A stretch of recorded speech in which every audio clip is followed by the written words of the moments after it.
Benvinguts a Formatges del Puigdàlber. Nosaltres som una explotació de vaques de llet en ecològic. És un projecte familiar molt petitó i ens ho gestionem tot.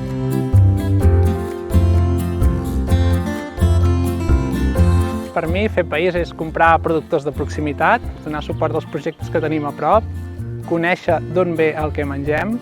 Tenim les frisones i les Fleckby.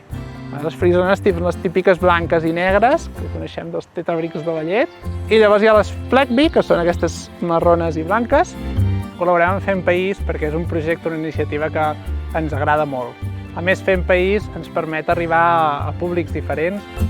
La persona que compri aquesta experiència a Formatges del Puigdàlber trobarà una granja familiar molt petita, on només tenim 30 vaques, que estan certificades en ecològic, que viuen lliurement en pastura, a més del nostre formatge, i també podran fer un tast maridat amb vi.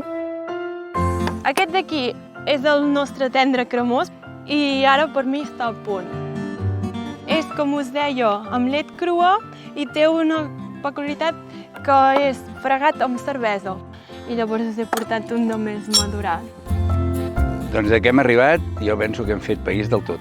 Hem tingut un contacte amb la natura, que en aquesta comarca és molt intensa, i la Neus i el Guillem ens han atès d'una forma magnífica. A mi el que més m'ha agradat d'aquesta experiència, a part del tast dels formatges, és tot el que m'ha explicat en Guillem sobre les vaques. Per exemple, no tenia coneixements dels costums de les vaques. Hem fet tot el camí de la vaca, de la llet, de la herba, dels prats, de la finca, i hem acabat amb aquest magnífic formatge, amb aquest tastet, que penso que és el millor que pots fer si vens a qualsevol moment en aquest espai, en aquesta comarca.